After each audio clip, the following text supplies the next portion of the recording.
Before I get into today's episode, I want to talk to you about something that happened to me just yesterday. I woke up at 4 a.m, completely troubled because I'd lost my temper with my granddaughter the day before. I had a full-on meltdown, and the guilt was just sitting really heavy on my chest. And then right around that same time, a note came in from a listener in our grandparenting community. She wrote to share something that happened in her home after a wonderful evening of letting her little girls splash around in the rain. At the end of the day, exhausted, one of the girls accidentally bumped into a piece of furniture. And instead of comforting her right away, this sweet grandmother just lost it. She blew up way out of proportion, felt massive guilt, and immediately prayed for patience and apologized to her girls. When I read her message, I thought to myself, thank God I'm not the only one, because it reminded me we are not alone in this. Raising young children in our 60s and 70s is a blessing, yes, but let's be honest, it's not an easy job. Fatigue is real, impatience happens, and none of us are doing this perfectly. But here's what I want all of us to remember today. Shortcomings are teachable moments. When we go back and apologize to our kids or grandkids, we show them what love, repair, and humanity look like. The 50% rule. A therapist once told me that if you're doing well 50% of the time, you're doing great. Well, as a recovery perfectionist, that's hard for me to digest sometimes, but maybe someone listening needs that permission today. We need each other. Sharing our real messy stories keeps us grounded. It keeps us reaching out for help and reminds us that there is always someone else out there who needs to hear what we're going through. So if you're feeling overwhelmed right now, go check out the resources page on our website. The link is right on the homepage.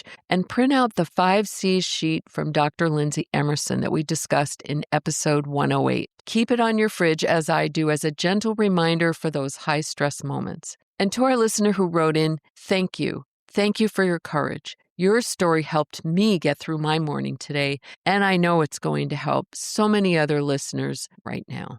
What happens when the administrative weight of kinship care, the legal fees, the light bills, the school supplies, start to outweigh the emotional bandwidth you have left? Today, we aren't just talking about the heart. We're auditing the safety net infrastructure for our mission. We're joined by Kristen Roscoff from the DuPage County Kinship Family Program to move from feeling like you're on a deserted island to knowing where the supply ships are. It's time to stop carrying the weight of the system alone and start using the tangible tools available to the Kinship boardroom. If you or someone you know is living in DuPage County or the AgeGuide region, this episode is especially for you.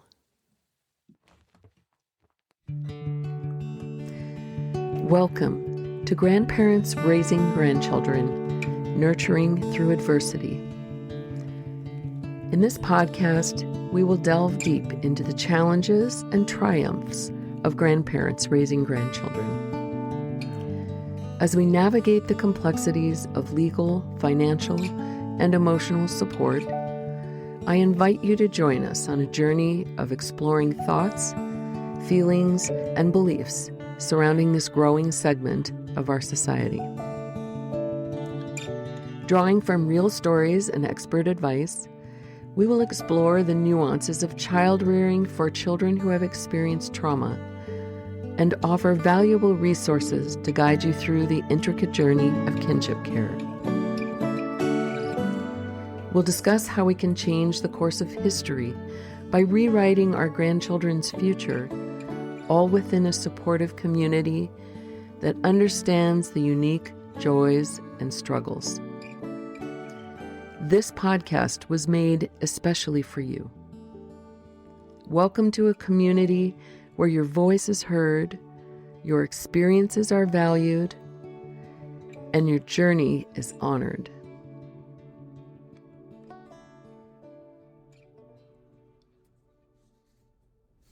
I sat at my computer this morning looking at a list of services provided by programs like the one Kristen represents, rent assistance, school supplies, legal aid, and I was struck by a sobering realization. So many of us in the 2.7 million are carrying an immense administrative weight alone, simply because we don't know these supply ships exist. I would be thrilled to know these services were available to me if I lived in DuPage County or the AgeGuide region, which serves over 945,000 people and 250 schools. So I hope all of you that are listening will pass this information on to others in that area. And if you live in an area where these services are not available to you, please let your representatives know that they are desperately needed. If the light bill is paid and legal custody is secure, we have more emotional bandwidth to actually parent. This conversation with Kristen changed how I view the invisible parts of our struggle and reminded me that being a leader means using every resource available to keep the household infrastructure solvent. Today, we're going to be talking with Kristen Roskoff from DuPage County in Illinois. Welcome, Kristen, to the show. Thank you so much for having me. I really appreciate it, Laura. Kristen reached out to me a while ago because they wanted to get this wonderful information and program that they have for kinship caregivers out to more people in their community. You cover how many cities in DuPage County? DuPage County, gosh, it's a really large area, populated area, about 920,000 people. So we cover DuPage County, but the services that we provide are part of a group that's an 8-county region throughout Illinois that includes a number of counties. So the programs I talk about will also apply to a number of other areas in Illinois. Those of you that are listening, be aware that you all can find out more by reaching out to Kristen and her group there. How long ago was this program started in DuPage County? I've worked with DuPage County for 23 years, and it's been around a lot longer than I have. However, I would say that the state of Illinois has been focusing on caregivers a lot more in the last handful of years. They're really recognizing what the needs of caregivers are, both kinship care family caregivers as well as caregivers of older adults. So there's been more of a focus on trying to identify these families. That's pretty progressive. Many states don't have anything like what you all offer, kinship caregivers. Who's responsible for getting that going in your area? The state of Illinois provides funding down to the area agencies on aging, in which I believe there's 13 in the state of Illinois. So we're with AgeGuide, who's part of McHenry County, Lake County, Kendall, Will, Grundy. So for any of those counties, these services certainly apply. But the Kinship Care Family Program has been around for a number of years. It really, AgeGuide, I think, has really upped its efforts in terms of getting the word out. However, I know we're not reaching all the caregivers. We're not reaching all of the kinship care families. And that's why, podcasts like yours are so important in trying to get the word out that there are services available, there's supports available, that we do want to help. Yeah, that you must have had progressive council members that promoted kinship caregiving. Do you know the percentage of kinship caregivers in DuPage County? That's a number we're trying to find out. There's not really real data that we have found that identifies all of these families. So we're trying to do the outreach that we can to identify these families. In fact, one of our big projects over the last number of years is reaching out to all of the schools in DuPage County, which there's about 250 schools. And we reach out to the school social workers and let them know there are these programs available. Please share them with your families that are in this situation. It's like we're one of the best kept secrets, really. Yes, absolutely. I know when I first became a kinship caregiver and I reached out in northern Montana where I lived, there was basically nothing like what you offer there for families. And that's why I gotten the podcast started, because we do want to be able to reach people that need help. And many people listening know of many other families that do need that help. So anybody listening that can reach out and contact anyone that you know might be a source point to let people know about your program, please do that. So how does it work? For Kinship caregiver who's overwhelmed, what does that first phone call look like? Well, there's a number of ways that they can reach out to us. We have an intake line that answers phone calls Monday through Friday, 8 a.m. to 4:30.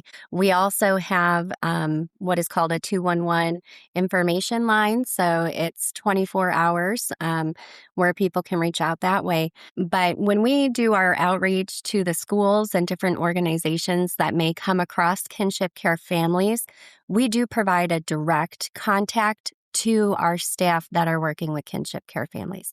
Because we do understand that, when you make a phone call and you have to press all these buttons and you have to navigate your way through multiple people to get who you need to talk to, that's overwhelming within itself. And we feel like that could be a reason some people don't reach out sometimes, right? They don't have time to deal with, talking to 5 people to get to the right person. So we do Absolutely. have a direct link that we provide when we do our outreach. So it's an email. We ask people to email us, and then one of our staff that work directly with kinship care families will reach out to that person and talk to that person. So when you have a kinship caregiver that needs your help, things like rent, unpaid utilities, even athletic fees, or counseling, you have one person that they can contact and that stays with them through that period until they feel like they've become stable. Right. Through that process of navigating resources, maybe accessing, you mentioned, we do have some grant funds that can assist with various things like the utility bills or rent. We're very fortunate that we're provided a significant grant every year it fulfills what we call gap filling services, right? Gap filling needs. So gaps in that process of what they need assistance with. So we've assisted with a number of things. And then also respite care, because respite is so important for these family caregivers. Yes. Especially in the summer months when kids are out of school, grandparents may still be working, or even if they're not, a break is needed for every caregiver out there, right? So we have funded summer camps and, things like that, both overnight and day camps. We've also funded school trips and school fees and things like that. So we're able to really, help make at least a small impact for people who are struggling. So gap filling covers a pretty broad umbrella of Yeah, it's a services. pretty broad area of the types of assistance. So we've done, clothing assistance or school supplies or athletic fees. Great. We've purchased, a lot of times when people begin caring for their grandkids, it can be unexpected. So they don't have things like beds or, linens, clothes for them, different things that, necessities. So we can help fill some of those needs as well. That's really great. So what about legal guardianship and legal fees are oftentimes a problem for our listeners. How does the program assist with legal fees or, say, process of obtaining custody for a grandparent? Sure. AgeGuide, that's one of the other great access to resources that they provide. There is funding to assist with legal fees. Everything, of course, is limited. It may not cover everything. However, we also work closely with a group called Prairie State Legal Services that provides a lot of legal assistance. They're a funded partner of AgeGuide as well. So they're a great resource that we connect people with. That's great. Do you offer individual counseling and support groups, which are so important to grandparents raising grandchildren, to be able to talk to peers or have counselors help them with neurodivergent kids or kids that have gone through trauma? Right. So we're part of this great network of resources. So although we don't directly offer the counseling, we work closely with Metropolitan Family Services, which provides counseling for the grandparents and also a really great support group for the grandparents where childcare is provided during that time. But That's it's great. an opportunity for grandparents to connect with each other. It's good to know you're not alone out there, right? Yes. But they're a great partner of ours, so we work closely with them. That's fabulous. What about age distinctions? Is there an age limit? Sometimes we have caregivers that are as young as 40 and as old as 80. Sure. Sure. So there are different grants depending on that age. So for our grandparents who are age 55 and older, we have significant grant funding for that age group. We do have, it's a much smaller grant, but there are grant opportunities for our younger grandparents who are under the age of 55.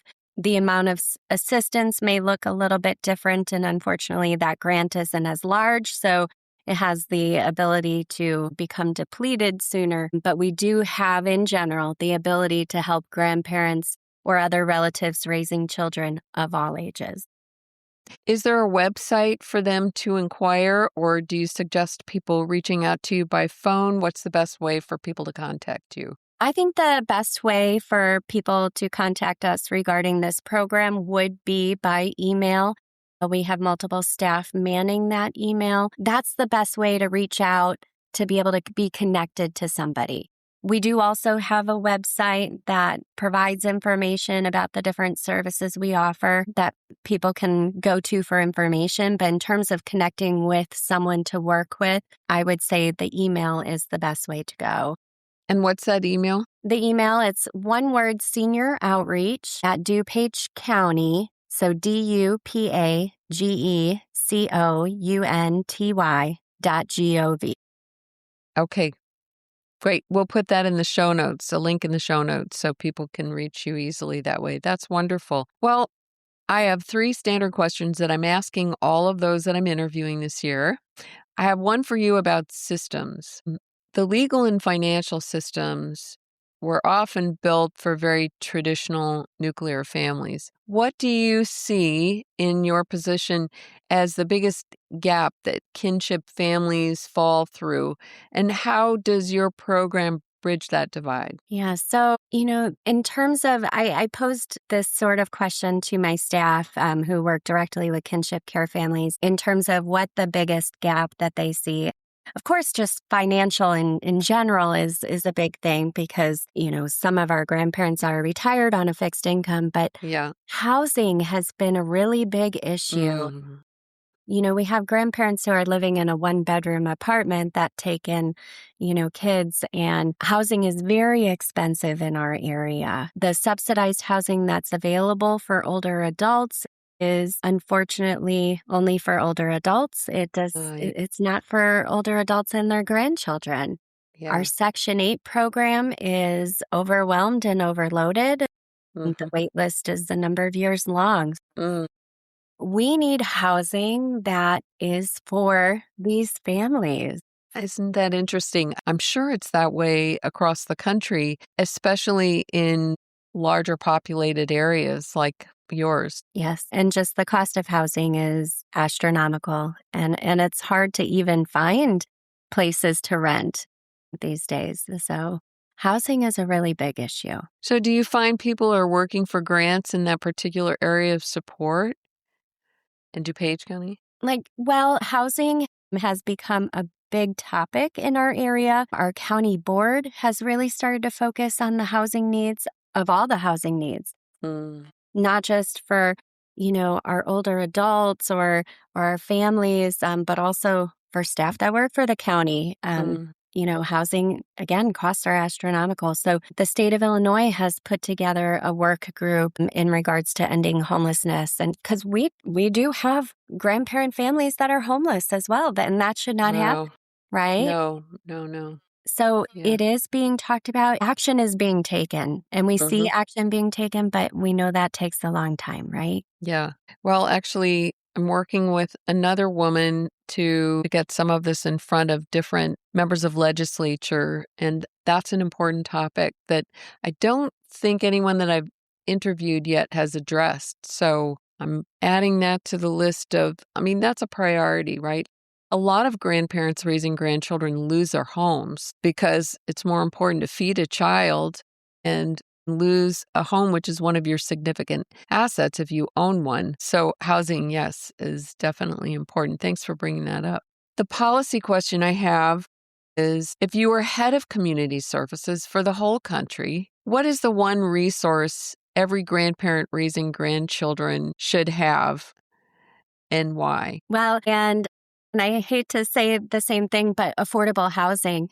Affordable housing. Really, I'm very passionate about the housing and Mm, homelessness. yeah.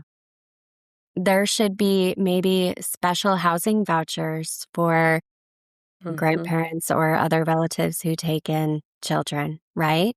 There are Yes. special housing vouchers for our veterans. Yes. You're Can right. we do something for this group of caregivers, right? Wonderful point. Thank you. The taboo question that I want to ask you is that many kinship caregivers are afraid to ask for help because they fear systems. I know they worry about children being taken away. In many cases, grandparents are raising children that they don't have through legal routes or procedures. What can you do to reassure families that your program is a system of support and not a threat? Well, and, I think unfortunately in this current climate, it's hard to reassure people. We're government, so, government's kind of scary at times. But the goal of our department and our mission is keeping people together, keeping people in their homes with supports and resources. And that's for all the different services that, our department provides. We want to work together with people so that they have what they need to be successful and be able to thrive in the communities. We are there for support. Mhm.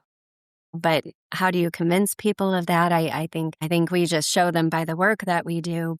I imagine that to an extent, people can remain anonymous and be provided resources that are not connected directly with the government agencies, such Yeah. as some of these other groups that you work with, so they can approach slowly and gain trust Yes, that over is time. true. Yeah, that's a good point too, because, some of our new contacts with grandparents have come through for instance, the school social worker or Mm, and through another person, another avenue. And that is fine. Or they can reach out as an anonymous person over the phone just to gather resources because we want people to have the resources. We're not going to deny them information because they don't want to give us information. I'm sure that you just want to meet people's basic needs. Correct.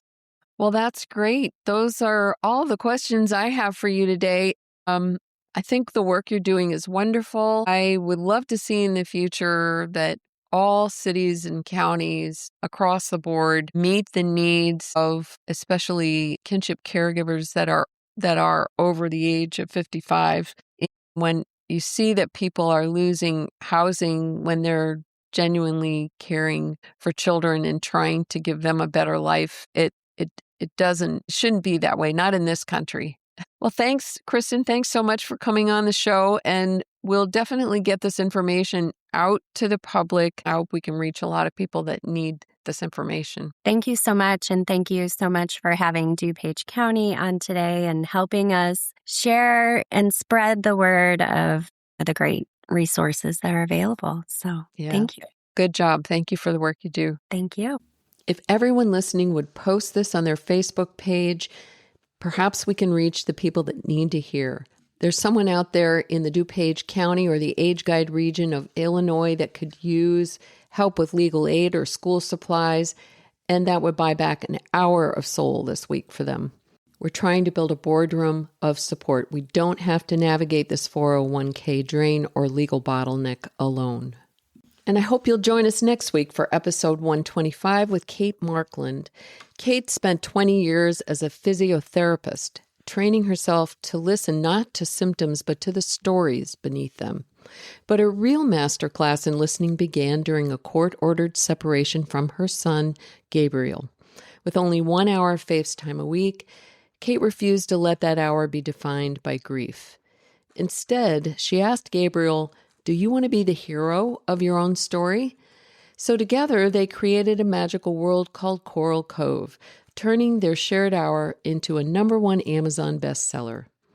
Today, Kate takes that same methodology, Story Quest, into schools and systems across 3 continents, proving that the blank page isn't a literacy problem, it's a voice problem. She's here to show us how to help our grandchildren take the pen back from the systems that try to silence them. And so the mission continues. We're 2.7 million strong, still nurturing, and still here. We are the ones clearing the administrative clogs, securing legal foundations, and building sanctuaries where the world has looked away. Your heart is the most important asset on the balance sheet, but your knowledge of the safety net is the armor that protects it. Keep nurturing, keep leading, and I'll see you in the next boardroom. I recently received an email from a listener named Laurel. At 61, Laurel and her husband, who's navigating his own health challenges, are now raising their grandson after a series of unimaginable losses. In 2022, they lost their son to a fentanyl overdose. Then just a year ago, they lost their daughter the same way. The morning after, they'd stayed up late together planning her son's 3rd birthday party. Laurel told me that she lives one day at a time. She's dealing with the financial strain of using her 401k to survive, the physical toll of caregiving, and the emotional weight of what ifs. But she also said something that I want everyone listening to hear. She said that just telling her story to people who can relate is refreshing. That's exactly why we do this. Whether you're navigating addiction in your family, raising a grandchild you didn't expect to be raising, or just trying to find your footing after a loss, we need to hear your story. There's always someone else out there who needs to hear that they aren't the only one. Your experience is a lifeline for someone else. So if you have a story to share, or if you're looking for that community Laurel found, please join our Facebook group or sign up for our newsletter on our website at grandparents-raising-grandchildren.org. Let's keep relating, and let's make sure no one walks this path in silence. Thank you, Laurel, for your courage to share your story with others.